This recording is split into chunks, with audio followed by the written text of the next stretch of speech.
All right, so you're thinking is like, why wasn't there a podcast last week? I mean, it's a natural question for those that listen on a regular basis. They tune in, they go to wherever you get your podcast, and as you look at the library and the history, you'll notice there's a 2 week gap, and you're like, so what happened last week? Was Pete getting Botox? Was Hair Dame plugs. hair plugs? Yeah. Was Kristen out doing what she does, achieving all these things? Like, what was going on? And the reality was, I messed up, and we didn't record. So, I'm sorry. Fortune favors the brave. No, I just tried to think of something interesting to say there. Will you ever think, Kristen, of the phrase "fortune favors the brave" the same post Matt Damon Bitcoin commercial? I haven't seen it. Oh, What? boy. What is going on? I'm sorry. I'm the sorry. generational gap is widening. I'm sorry. Dame, will you ever think of the phrase "fortune favors the brave" the same since the Matt Damon Bitcoin commercial? Was it brave or bold? I can't remember. Fortune favors the brave. Okay. Yeah, brave. I think I will just always tie that to the thing. If you would have bought like $10,000 of it when that commercial aired, it would have been worth like $1.50 right now. It's amazing. Oh, how fortunate. Hello, Jeremiah. Jeremiah, I have got bad news for you today, buddy. I got a hard out at the top of the hour. Andy, Sorry. good morning. Good to see you. Kristen, last weekend, did everything go the way you wanted it to? Everyone's waiting to know. No, it did not. So So maybe this weekend. This weekend is the This time. is it. This is the Maybe. weekend. You put in the work. That's the thing. Yeah, but sometimes things just don't work out, Well, it can't be taken away from you, though. You put in the work. You did everything you were supposed to, and it just didn't work out. So you give it another shot. I appreciate the pep talk. And in the words of the talented Mr. Ripley, fortune favors the brave. All right, Dame, on the show this week, have you ever seen the talented Mr. Ripley, Kristen? No. Is that one with Jude Law? Yes. And Jude Law is somebody there. beats the snot out of somebody with an Don't oar. ruin it. Yes, with an oar. Was I alive? That's what I always ask. That's okay. Okay, let's do this. I will say, that's a fair question. I'm looking right now. I would assume 1999. You were alive in 1999. I was barely alive. I will note, Jude Law is ridiculously good looking in the talented Mr. Ripley. Tanned, I'm listening. trim, coiffed. Listening. Yeah, check it out. Listening. Yeah. Okay. Let's start the show. We're starting with a game called Would You Rather, the financial edition, correct? Indeed. All right. And of course, everyone can weigh in on the comments here. I feel like there was a housekeeping note I wanted to note on here. Do you remember what it was, Dame? Was there something I was going to share? No, I'm just chuckling at Jeremiah's comment. Jeremiah notes, waiting on podcast to come out, just as reliable as when dad goes out for cigarettes. Oh, that's sad. Jeremiah. Amazing. Okay, let's do this darn thing, as the kids say. So Ollie and I share a Pandora account. So, but only one person can listen at a time. So when she's getting ready in the mornings, is right when I'm usually writing or something here at the office. And so my music will shut off and it'll say someone else is listening. And this morning I was writing and I hit her up and I was like, hey, I'm listening. And she said, Dad, I need 4 more minutes of SZA. She needed 4 more minutes of SZA. And it just made me laugh. And I said, okay, I can't argue with that. You get after it. That's funny. No, funny. I don't even know who that is. So, man. Okay. SZA. S-Z-A. S-Z-A. Needs more vowels. I'm not with the cools. I agree. Oh, hey, Jo. Hello. Here we go. 3, 2, 1. This week on the Pete the Planner Show, we answer your money questions. Here is how the show works. Email us. AskPete@PeteThePlanner.com. That's AskPete@PeteThePlanner.com. And here's what will happen. I don't know. We might talk about your topic or we might pick a much better one. And this week we do just that. And by we, I mean yes in French. And I also mean we as in Damian Dunn, Vice President of Advice here at Your Money Online. Hola, Damien. Hola. And bonjour to Kristen Elanius, the what do we call you? The director of education, education magnate. Hello. Hello. I don't know. I don't either. This week on the show, we play everyone's favorite game show, and that is called Would You Rather? The financial edition. That's what we're playing. Okay. Wow. No, I know this is a radio show and there's no visuals, but the way we record the show is I can see both Kristen and Damien's faces from their own studios, and they looked rather unimpressed with that sound effect. Like their faces didn't move, and I felt the embarrassment going through their bodies. So it's with that, Dame, set up how we're playing this game. Can I make a request, by the way, before we get started? Can you Sure, get like an applause sound that you could, instead of going with voice sounds, just that way when you're introing a segment or a game, you have that studio audience behind. Let me see if I can pull that off. I think I've got it right here. Hold on for a second. Look at you producing the show. Yeah, I think I can do it. Okay. Just give me a moment. And we can do it. Okay. So you get started, explain the concept, and I will get some applause. All right, here we go. The concept, everybody's played the game. Would you rather? Probably, and with rather potentially awkward questions, maybe even risque questions occasionally if you're a teenage boy. However, we are playing the financial edition of Would You Rather. We're going to be looking at some very interesting scenarios, and frankly, Pete and Kristen are going to have to pick the best of those two options, and then I will be the voice of reason. If I need to break a tie, I will do that, or I'll just tell them both they're wrong if they are both indeed wrong. All right, Pete, you are still working away. Are you prepared to? I'm prepared. I'm working it out. I'm good. Play the first round of financial Would You Rather. All right, here we go. Would you rather take a unsecured personal loan or a home equity loan? Unsecured personal loan or home equity loan?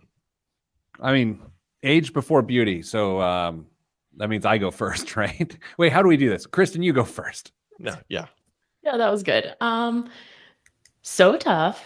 I think for me personally, and I'll explain it after Pete, you give your answer, I might do the home equity loan, but I think for most scenarios, I would say the personal loan.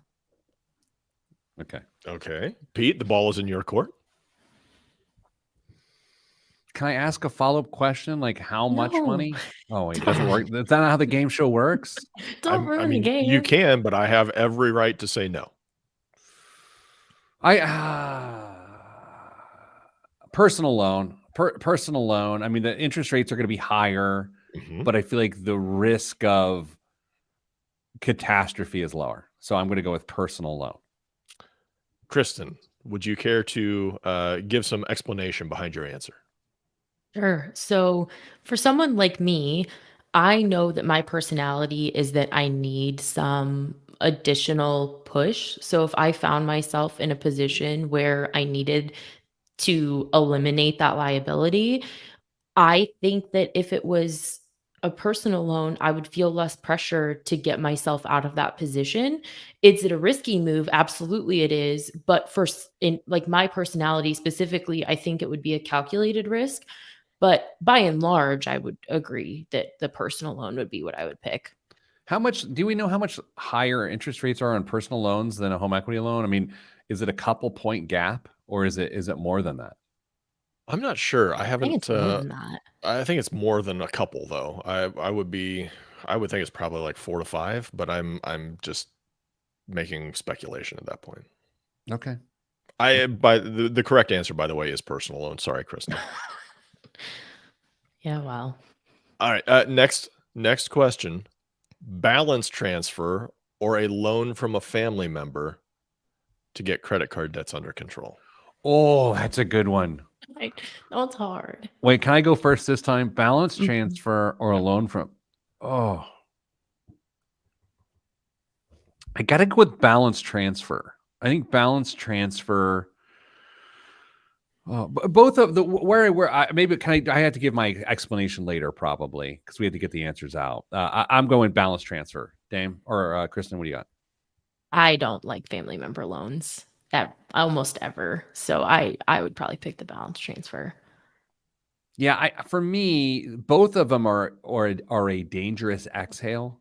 Where you're just like, whew, solve that debt problem, but you didn't. You didn't. You really kicked the can down the road. I will say that, like, consistent and constant and perpetual balance transfers are one of my bugaboos. They really bother me, and I feel like it's the ultimate in thinking you're solving a problem when you're actually not.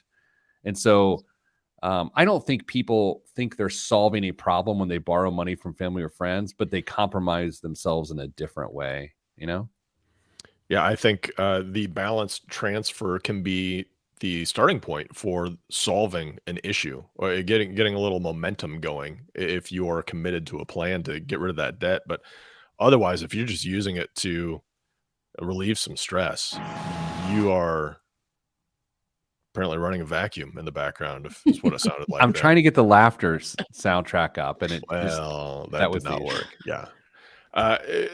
I would rather do the balance transfer than the personal loan, clearly.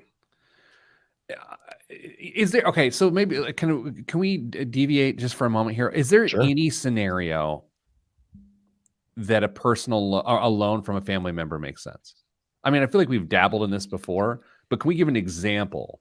Kristen's nodding her head, so that just you can't nod your head and then not give an example. Sorry. Kristen, you clearly have something at the tip of your brain here. What is the perfect example of when to borrow money from family? Well, there was a situation where I loaned money to someone, and I don't know how to give any more details with that without like giving something away. But in the situation that I was in, we had a really good relationship. This person had a plan to repay. They just literally through no fault of their own needed some cash that they didn't have access to immediately. And it was like, it worked out really well.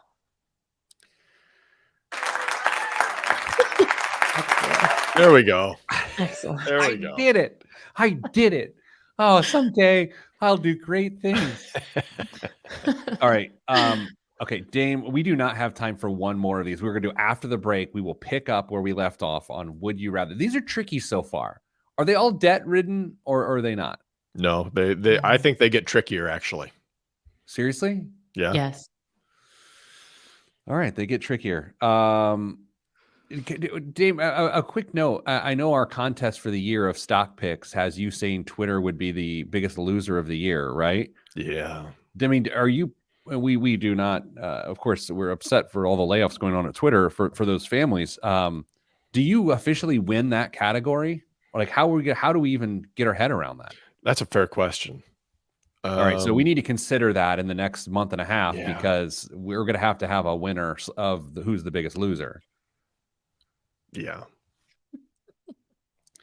Fantastic. Speaking of, coming up after the break, more of Would You Rather. That's right here on the Pete the Planner Radio Network, which is a thing I just made up. It is not a thing, but thanks for joining us. We'll be back with more of Would You Rather right after this. Congrats on the worst outro in the history of the radio show, Peter. I thought it was pretty aggressive starting the outro at 8 minutes.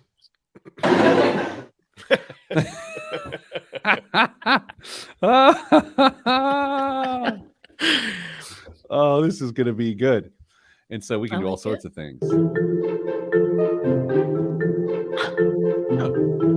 The next question on Would You Rather.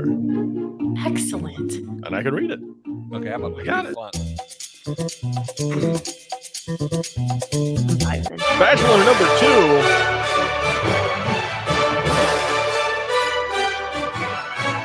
That was a little hot. Did it sound hot? Oh my gosh. My Just a ears are bleeding. skosh. Just a skosh.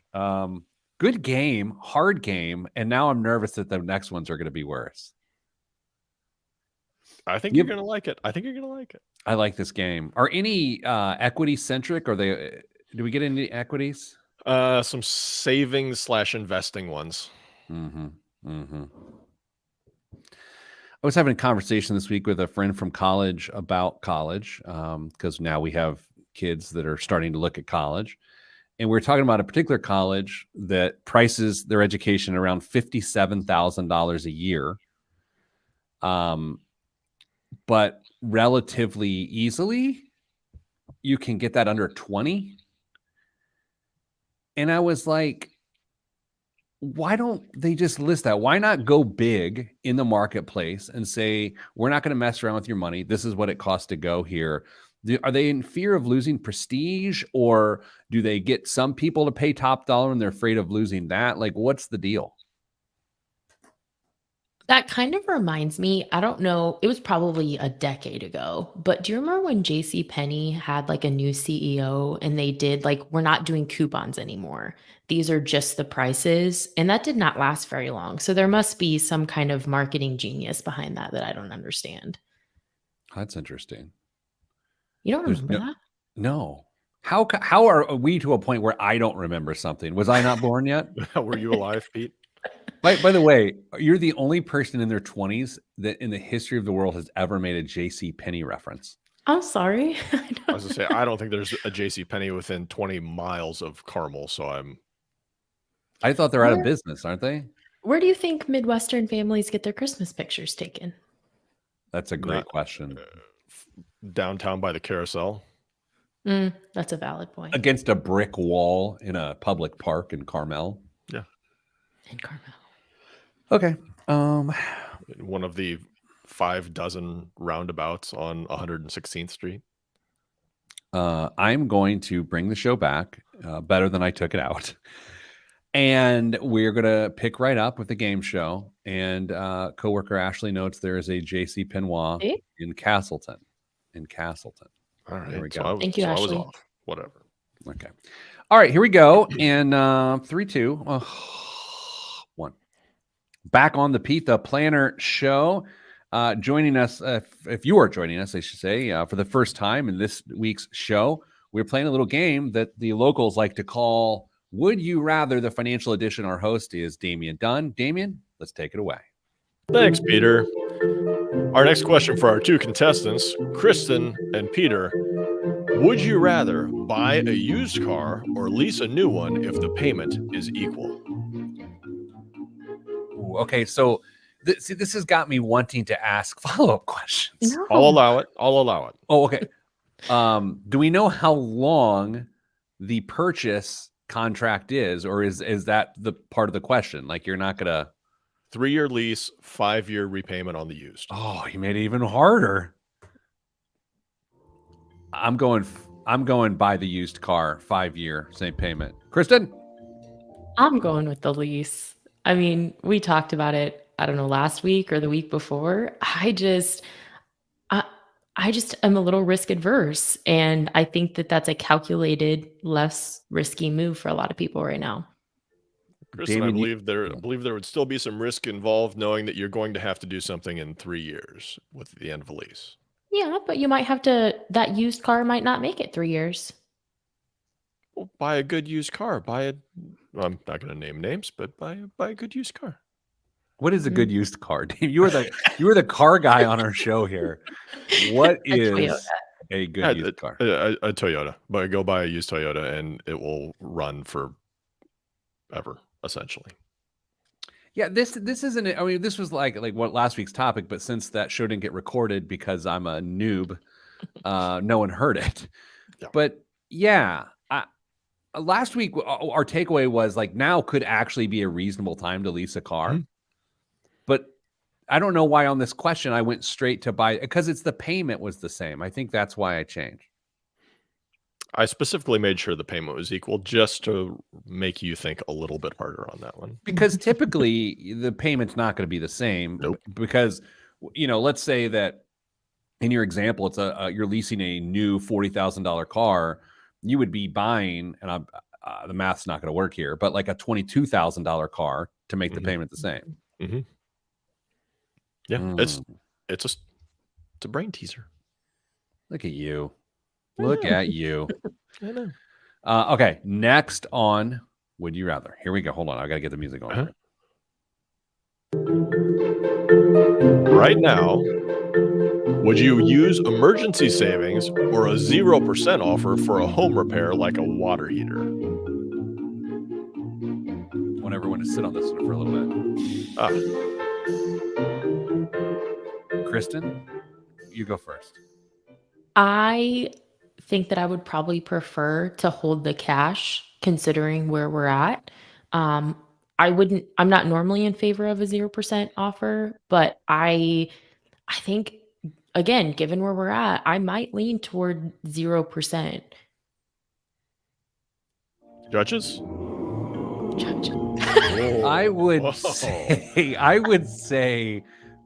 pay in cash. A bird in the hand is worth two in the bush, as some people say.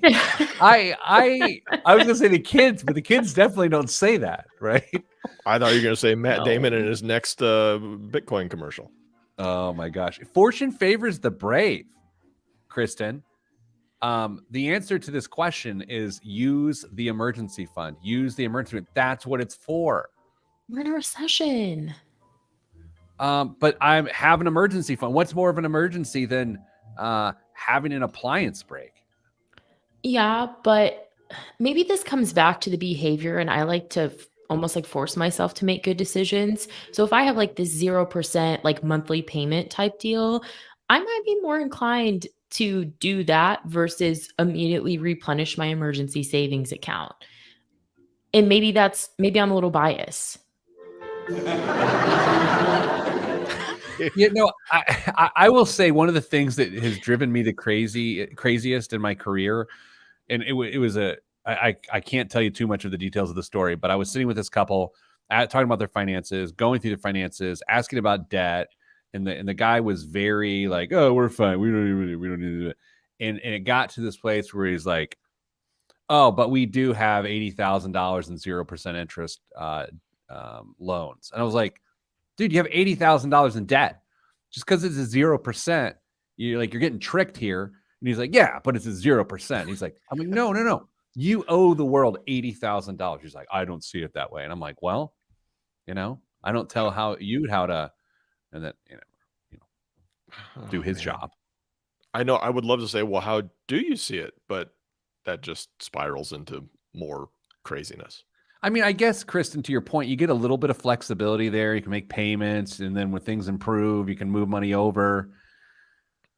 I don't know. What if you paid the 0% out of your emergency fund month by month? That's what I was assuming a person would do. Kristen, I assume that's what you assume a person would assume. Yeah, assume that is what I would assume. I feel very cautious about depleting any cash right now, but I'm a worrier by nature. So maybe the two of you aren't as worried as me. Oh, I worry all the time. Do you think these bald heads come with security? Why do you think we have no hair? Oh, I thought it was the opposite. Don't ask two bald men if they worry. Yeah, we used to. Yeah. Like, look, here's what I worry about. My wife gets sick of me, and I have to take this bald head out into the marketplace and find companionship. That's what worries me, Kristen. That's fair. Nowadays, though, Pete, the bald heads are much more accepted. I think it's the faces that we have to worry about. Yeah. Look at this face, Kristen. I can't take this face out and to find companionship. I'm going to have to find it online in the metaverse. The metaverse, yeah. That's good. Start working on your metamoji or whatever they're going to be called. All right, Dame, how many do we have left in the Would You Rather? I have 3 more. Okay, here we go. Next question.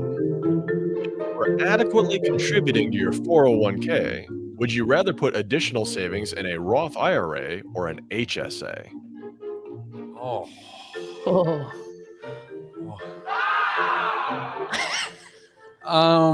Okay. This is a tough one. I feel like I'm up first on this one. Yeah. Mm-hmm.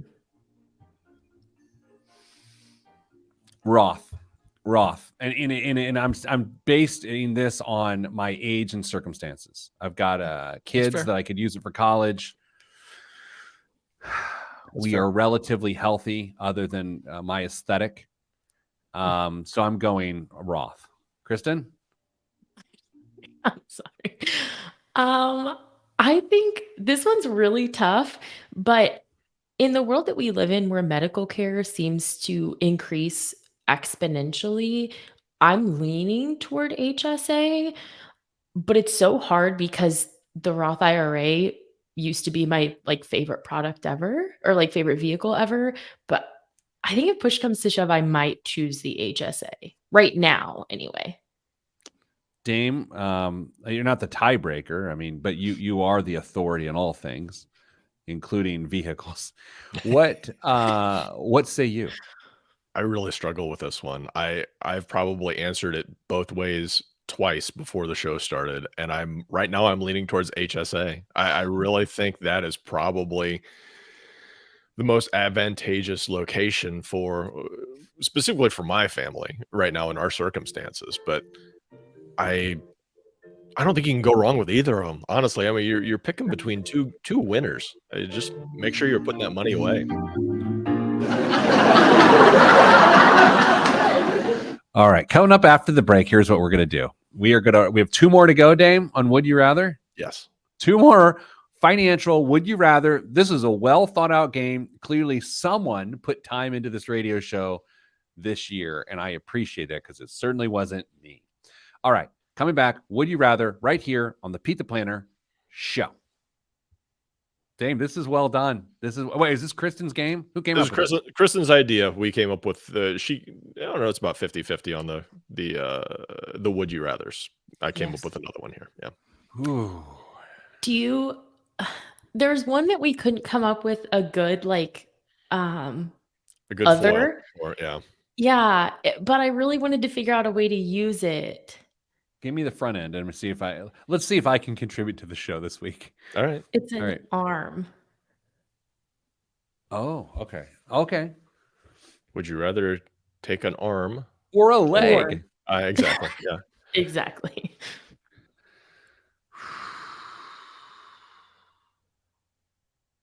Let me think about that for a second, because I think that'd be an interesting one to add. I agree. That's a really good one. Okay, here we go. Arm or don't buy the house or continue to rent. All right. This is why I get paid the big bucks. This is why my name is all over billboards. Oh, guys, can I share something with you? I suppose. I'm not sad. I'm not sad and I'm not humbled because this is just the way things work. I don't think I'm doing the television commercials this year for College Choice 529 plans. Wait, didn't they just do that I had a year? high likability factor. Yeah.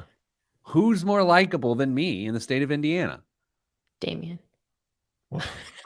Kristen. Yeah, guys, Kristen. Wait, hold on a second. Kristen, are you doing them? That'd be the best plot God. twist Fortune ever. favors the bold.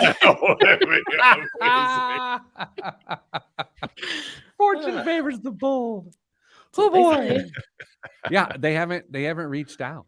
And so like I can't say I can't, I don't really care.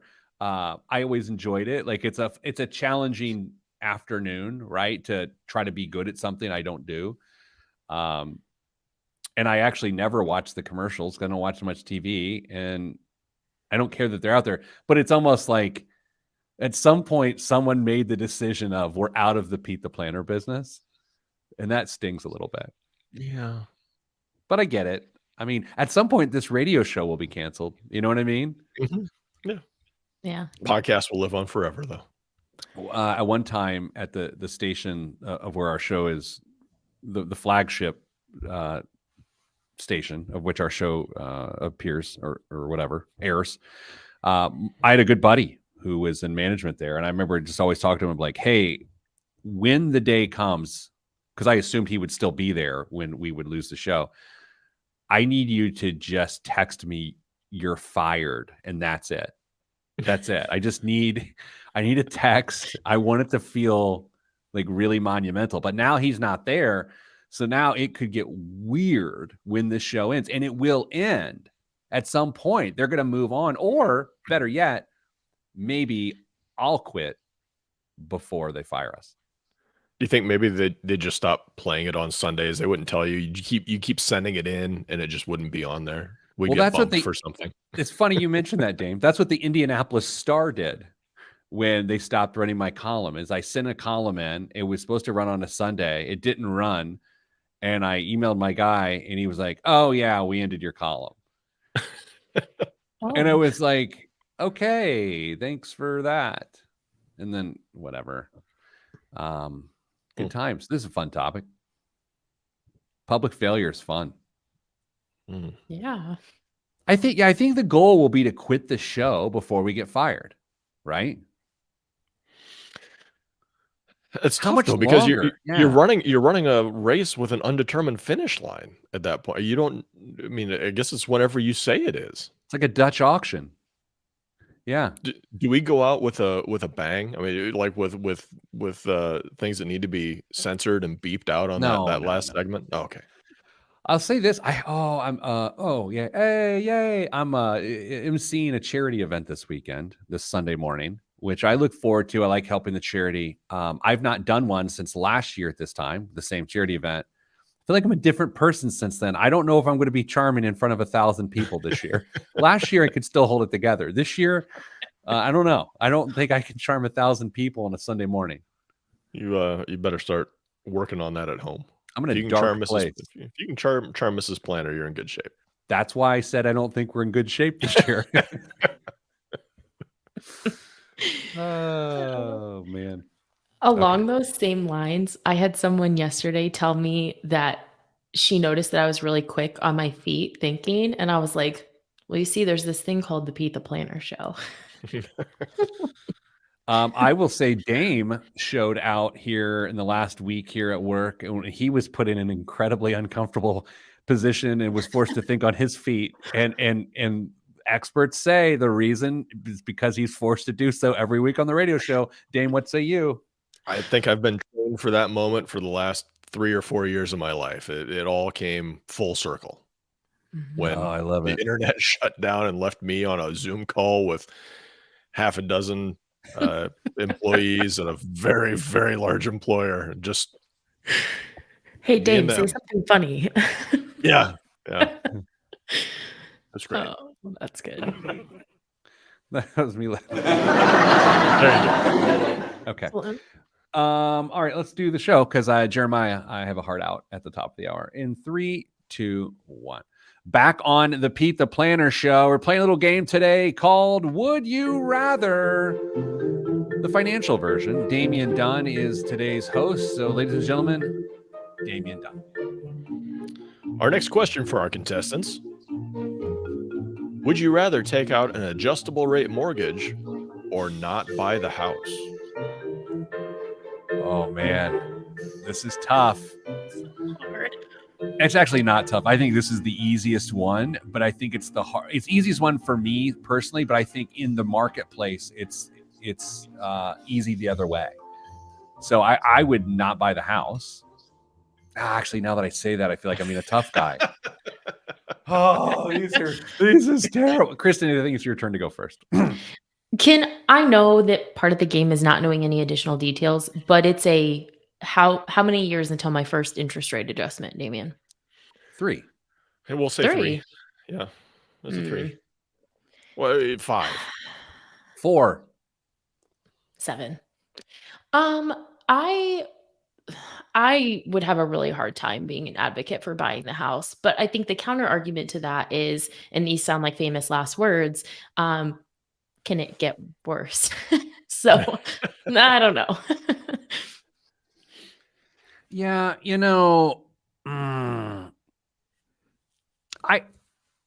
I have a lot of faith in my ability to figure stuff out. And I think that's a recipe for disaster when an adjustable rate mortgage gets involved. Mhm.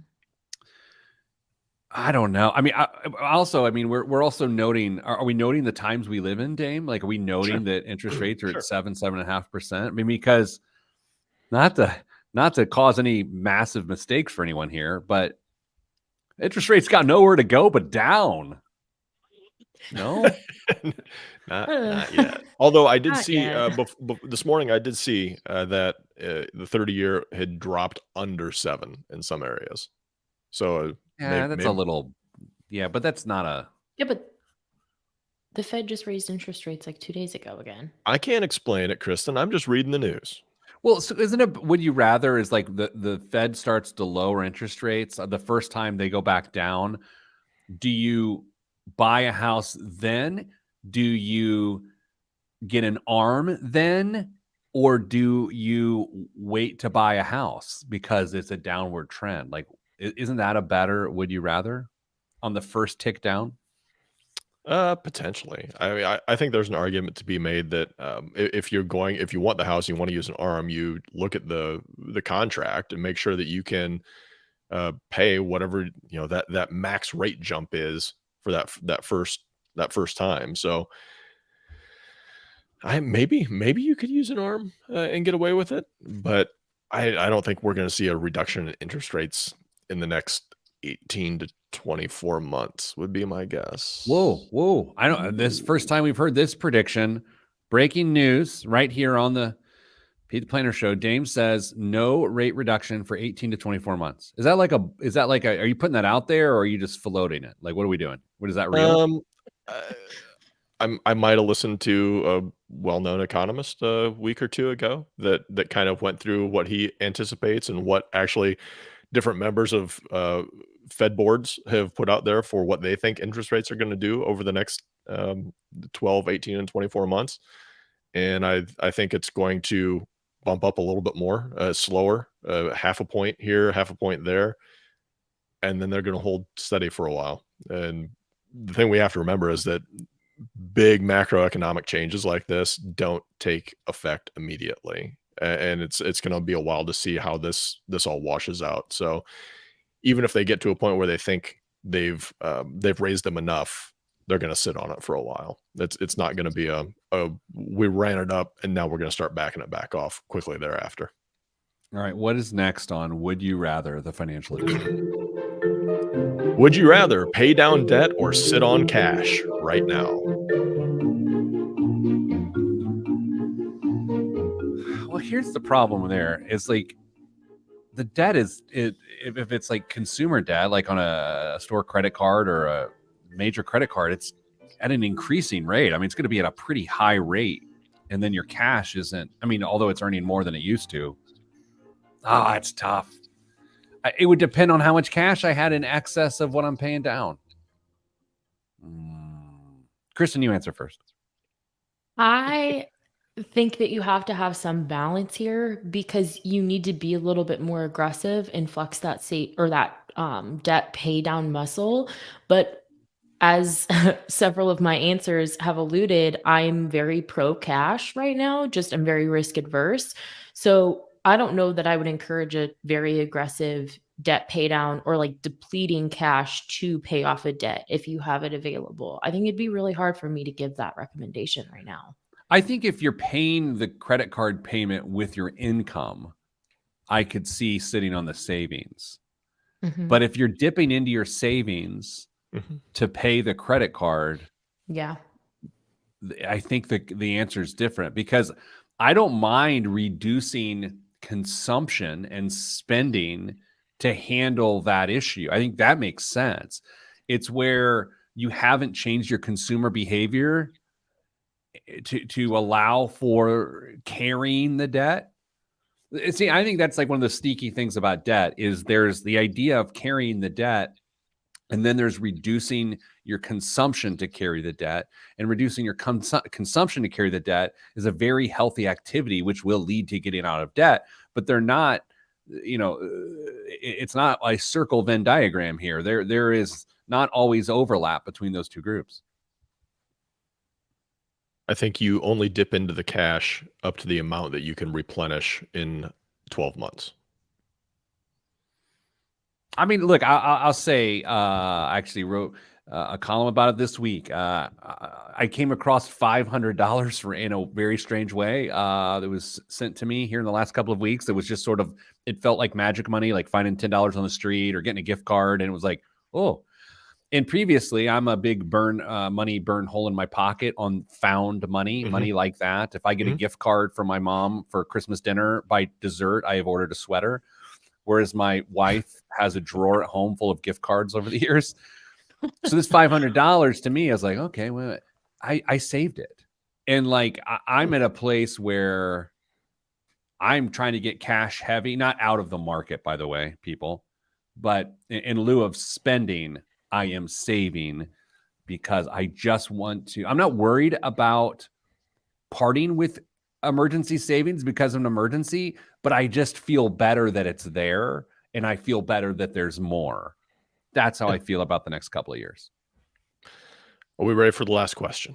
Oh, yes. Let me get the music ready for the last question. Okay, here we go. Peter, you're age 55. No, I'm not. I'm 44. I just look 55. Sorry. For this question, you're age 55.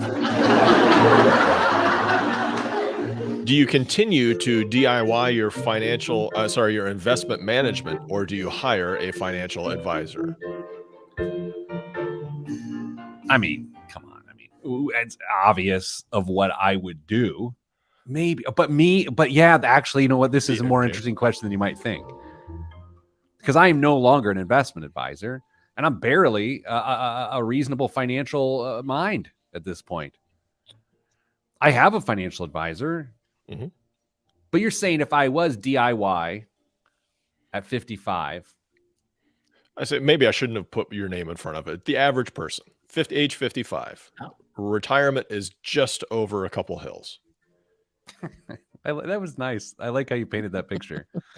I mean, you hire a financial advisor. It's foolish to try to go your own at 55, especially with Social Security choices on the horizon, just over 3 hills. Kristen, do you? I agree. I think that you hire the advisor. Circle gets the square. That's a Hollywood Squares reference. Have you ever seen that show, Kristen? Yes. What? I used to You watch have? the Game Show Network with my grandparents. Don't bring your grandparents in this. Now, Dame and I feel worse. Coming up after the break, the biggest waste of money of the week. We hope you enjoyed first edition of Would You Rather, the financial edition, right here on the Pete the Planner radio show.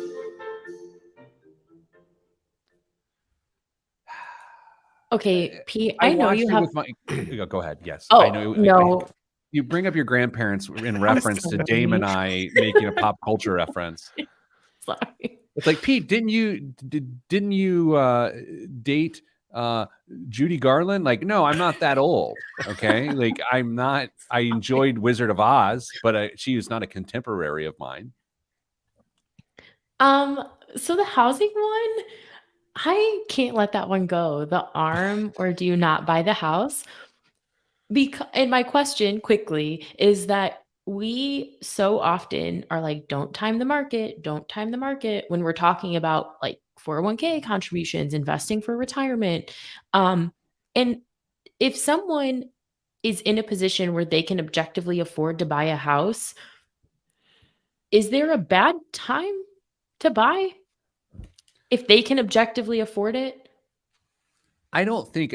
Okay, yeah, great question. So an arm, but if arm is the strategy of you think the interest rates are going down, I think it's a reasonable thing to do. If you get an arm because you think your income is going up and you're going to be able to afford a house, then that's bad. That's the way I think of it. I guess I was already in the first camp of like saying that we think that in the next 3, 5, 7, whatever years, the interest rates, we would have an opportunity to refinance. So maybe I wasn't looking at like the whole picture when I was thinking about that. All right, let's get this. Let's do this. Lo siento, Jeremiah. I do like all the participation the viewers have given us. That's awesome. I know, yeah. We call that engagement in the biz. Called engagement in the biz. In 3, 2, 1. This week's biggest waste of money of the week, right here on the Pete the Planner show, is the Apollo Stress Management thingamajig. Sorry, I got distracted. The Apollo Stress Management wearable. Many wearables track your health, but Apollo is designed to actually improve it. Can I get a quick timeout here? Yeah. I love ad copy. I love ad copy. I always imagine Don Draper standing in front of a room with a flip chart showing ads in storyboards. And I continue. The wellness accessory utilizes soothing touch therapy to help reduce stress and enhance relaxation, sleep, focus, and recovery. It can be worn on the wrist or ankle or attached to your clothing and acts as a hug for your nervous system, engaging with your sense of touch by sending silent, soothing vibrations. Or you could even put it in your pocket. I added that. I'm sorry. Developed by neuroscientists and physicians, the technology is proven to improve heart rate variability while rebalancing your nervous system to help with the mind transition from fight or flight to rest and digest. I love copy. Over time, your body learns to recover from stress more quickly so you can relax, sleep better, and find deep, meaningful focus. The Apollo Neuro app can control the wearable to switch between modes to keep you focused at work, help you recover after a workout, and drift off to sleep at night. Like most practices, consistency is the key, so the more you use it, the better it works. Okay, guys, and by guys, I mean guy and gal. What does it cost to have your stress managed by a wearable? Too much. Call me skeptical, but I don't see how another thing I'm going to put on my wrist is going to reduce my stress. It's several hundred. Yeah. $399. I think Dame's point is the point here. It's like maybe some exercise, maybe some vibrating on my wrist doesn't make me feel good. I don't know. I can't believe it's not a monthly subscription, frankly. I mean, it looks like something that is just bound to come with some sort of subscription to track your stress levels, all sorts of stuff. I think it's safe to say, and I'll speak for myself. You all can nod or whatever. The last 3 years have been stressful, just like pretty. They've been pretty bad. The idea that strapping a vibrating thing on my arm or sliding it into my front pockets doesn't seem like it solves the problem. To me, there's just no way. I mean, they can change your brain for fight. The copy is beautiful. I just think that's a giant waste of money. Financial, would you rather, 4th segment edition, would you rather have one of those or one of those giant reclining massaging chairs? Oh, yeah. Giant reclining massaging chair. For sure. I'll say this, and I put this out there to Apollo. Send me one of these. I will test it. Us. You want it too? Yeah. No, I just have a panel. I will write a beautiful review if I am wrong. Okay, send us $1,200 worth of wearables. That's 3 wearables for the crew here, and we will be honest. And if it is great, commercials for life. But I think I just broke payola. Every year at the radio station, Dame knows this. Kristen, you don't know this. I can't endorse things that I've been given for free or paid to promote without clearing it with the radio station, because there's like a big thing back in the 90s where people did that. So Apollo, don't send it to me. And Dane, what's in the news this week? Offering neither a window view nor easy access to the lavatory, the middle seat is indisputably the least desirable spot to sit on a flight. In fact, only 0.6% of more than 7,500 voters polled prefer, or perhaps more likely accidentally voted for, the middle seat, according to a recent social media poll by Virgin Australia. That number might soon go up if the airline's scheme to get passengers to willingly book the dreaded middle seat is a success. Virgin Australia has launched a middle seat lottery, a special raffle worth about $145,000 US. And it's only open to those who sit in the middle seat voluntarily or involuntarily on a flight. From now until April 2023, any Velocity frequent flyer member age 18 and older who is seated in the middle seat can use the airline's app to enroll in the lottery. Prizes, you ask? Of course there are. They'll be awarded to the winner of the lucky draws. Among the innovative gifts up for grabs are a full-day helicopter pub crawl, a 2-night holiday in some down in Australia, including flights, accommodation, and a bungee jump. Talk about stress. Here's what I don't understand. Like, why incentivize people to sit in the middle seat? Just stick people with the middle seat. Who cares? That happens to me every time because I don't pay for my seat. Isn't this cheap publicity though? I mean, they're getting lots of run for $145,000 US. I mean, no, lots of publicity. They're on a dumb podcast right now. Like, this is the worst thing that's ever happened to Virgin. I had to find that story somewhere, Pete. I didn't just materialize out of nowhere. They're getting it. So it was all over the news. So what you're saying is 145,000 plus the bungee jump and a walkabout. The expenses for that is just a PR spend, cheap advertising, because there's really no benefit. Like there's no benefit to the airline other than the PR, because it's like, who cares if someone wants to sit in the middle seat or not? The plane's leaving. Get on and eat your peanuts, unless someone has a nut allergy in row 34A. That's Biscoff. What else is in the news? The labor shortage has a lot of businesses struggling to find employees, but a Miami Chick-fil-A owner-operator may have discovered the secret sauce for staffing. Polynesian sauce. Amen. Chick-fil-A sauce. Justin Lindsay's recipe for attracting employees was his idea to switch his employees to a 3-day, 14-hour work week. Not too long ago. It's 3 days, 14 hours a day. Oh, 14 hours a day. Okay. Yeah. Okay. 3 days. That's where I was. Yeah. It was poorly written. I should have adjusted that before I read it. Yeah. Okay. Not too long ago, business was booming for Lindsay, but his employees were getting burned out. He says some of them were working 70 hours a week. So earlier this year, he overhauled weekly schedules. He divided a staff of 38 into 2 groups and alternated weekly schedules into 3-day blocks of 13 to 14-hour shifts. That's what like nurses and doctors do, right? And firefighters? Firefighters are 24 on, 48 off. But yeah, I'm saying like aggressive hours. Yes. Yeah. And, huh. So an hourly fast food worker, that's something attractive, is 14 hours a day for 3 days in a row. Apparently. I mean, we thought we were going crazy with 4-day work weeks, but here's 3 days a week, 14 hours a day. Does it appeal to you at all? Yes. Well, okay. It's Millennial Time starring Kristen Elanius. I mean, I know we don't have that much time left, but I know a lot of people who work like 3/12s or 4/10s that really, really like that. I think it might be incentivizing.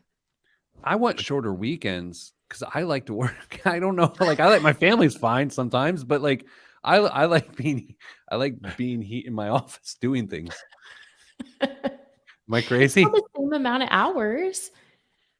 I think it'd be really, really tough at a Chick-fil-A. I mean, people are up moving all the time, 14 hours on your feet with, minimal breaks. I'm sure you've got certain ones you have to take, but that would be tough. And by the 13th hour, it's certainly not your pleasure.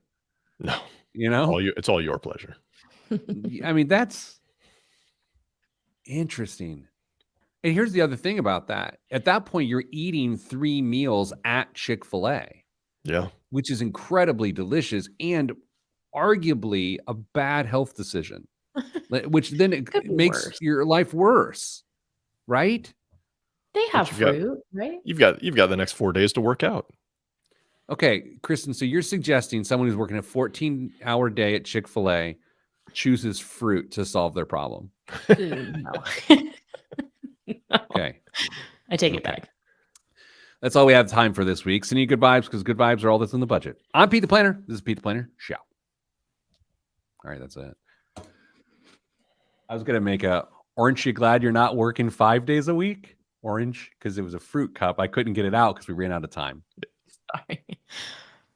What a bummer. The people missed out on that. Now, the podcast people got it, but the radio people are like, I could have used another joke. I'm never listening to that show again. Too bad. They got fired anyway. Oh boy. Oh boy. Okay. Well, this was something. Indeed. I liked that game. Can we do more games? Yeah, we're going to have a little brainstorming session on what other games we could figure out. Yeah, Kristen, not I only am I don't- asking you to do your normal job, travel to Chicago to do your job, but you also need to continue to do high value production on this radio show. Okay. No, Yeah. She doesn't have to make her trip next week, so she's got time. That's true. Dame, are you going to miss a show here in the next couple of weeks for your trip, or is that midweek or something? I'm gonna miss one for sure, and then I wasn't sure what we were doing over the Thanksgiving break. We're giving thanks, you jerk. What Okay, what then else do you think we're doing? I'm only gonna miss one. Oh no, we're doing a show, but we're going to give thanks. Okay, well, I'll have my stuff. I can set up a remote. That'd be fun.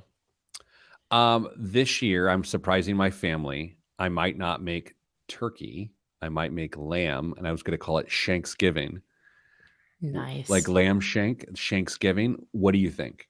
I think that might be the cost-effective way to go because turkey is going to be about 75% more expensive than it was in 2019. I think we just get to slaughtering lambs early. Sorry, Clarice. It's so graphic. I mean, it's like, oh, we're gonna have lamb, but the second you're like, hey, let's slaughter a lamb, and then it's like, I don't care for lamb anymore, sir. Yeah. All right, here's the question. Kristen, how many times a year do you consume lamb, mutton, or sheep product? In how much? I have a third of a lamb in my freezer, so Wow. Whoa! You have a third of a lamb in your freezer? yes. How do you typically eat the lamb? It's With a fork? it's all like ground. Ground lamb. So what do you make, like a pasta sauce, or you do lamb burgers? What do you do? I like to do like a Mediterranean inspired bowl with like rice and ground lamb. And I have a recipe for lamb burgers, but I haven't tried it yet. You know what? I mean, I hold you in about the highest regard of anyone I know. I want you to know that, Kristen. You've gone further up. Thank you. You are tipping over the edge, almost towards the decline. That's how high. I love lamb. I love lamb. Dame, lamb consumption at the Northern Duns, Aqua Duns household. You know the answer to this. I do. None. 0. Yeah. Zero. 0. We're lamb probably once every other month, but usually we'll make like a lamb bolognese, and I love lamb shank during the winter, and I love lamb chops on the grill. Dude, I dig on some sheep. Nothing but mutton. You know what I'm saying? Oh my. I gotta go. That's excellent.